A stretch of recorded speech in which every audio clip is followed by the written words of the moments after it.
Okay, in this video we're going to be looking at the social and environmental costs and benefits of multinational corporations. So we'll look at the benefits first, both socially and environmentally, and then some of the costs.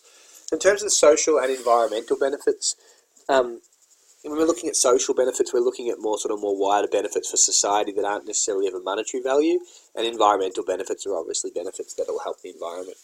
In response to concerns about exploitation of workers, particularly in developing countries, such as those that are producing primary products like chocolate and coffee, so those countries with cocoa beans, with coffee plantations, a lot of multinational companies have embraced fair trade movements. So fair trade is a really important initiative whereby they make sure that producers of primary agricultural products in developing countries are receiving a fair value for their products. So it's trying to get rid of this exploitation of developing countries where they only receive a very low and, as many say, unfair price for their products, and making sure that that they're getting a fair price for these raw commodities. So, for example, if we're selling cocoa and turning it into chocolate, that we're giving a fair price to these countries, whether they be in Africa or South America or Central America. So what's happening often is that the multinational corporations will sell these products for a really high price, but they're made from raw materials in these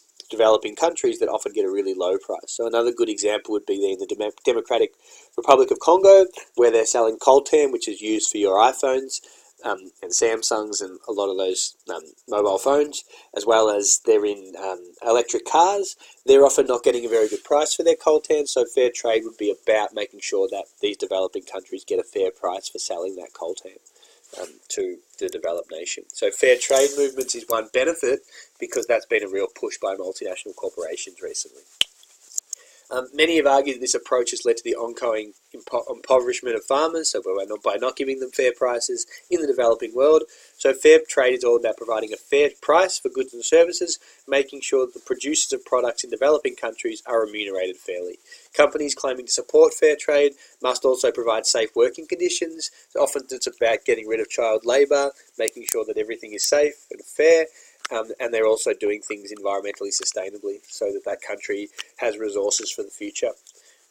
So multinational companies are less likely to also use child labour, which is a social benefit because it can improve educational standards, because kids are more likely to stay at school, because they don't have to work for their families. So fair trade through multinational corporations is a benefit, a social benefit of these organisations. If multinational corporations do indeed increase incomes in these countries, that can contribute to the broader development of the country. So again, by increasing the tax base, this will lead to higher income levels. The government will then have more money to spend on healthcare and education and other programs, which they can use to boost their growth. So a key thing is there that by providing more taxation revenue, that can increase the amount of expenditure available to the government to provide education and healthcare, etc. Along with shareholder pressure, there has been increasing community pressure on multinational corporations to act ethically. So often they've become under pressure from various stakeholders to improve their environmental and social records.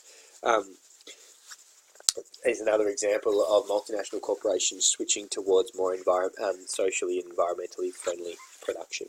So the main thing here is that the tax base has increased, and that leads to them being able to fund education and health, and secondly that the shareholders put pressure on these multinational corporations to act ethically as well.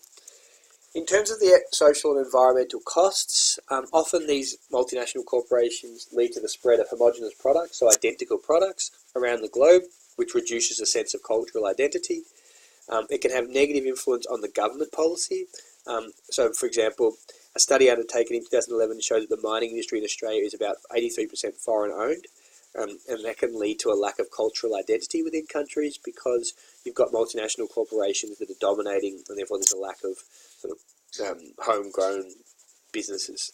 Multinational corporations have also been accused of direct human rights abuses in the past through not following regulations. Multinational corporations have also been accused of producing potentially dangerous and sometimes lethal products.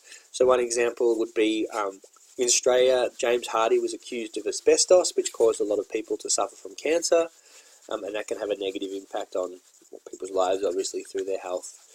The use of outsourcing and Outworkers within developing countries has been shown to sometimes lead to worker exploitation, so workers are often exploited by these multinational corporations.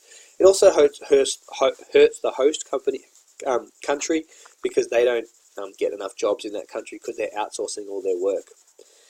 One extremely serious concern has been the use of child labour by these multinational corporations. So I did say that a benefit has been they're less likely to use child labour, but multinational corporations do still use child labour.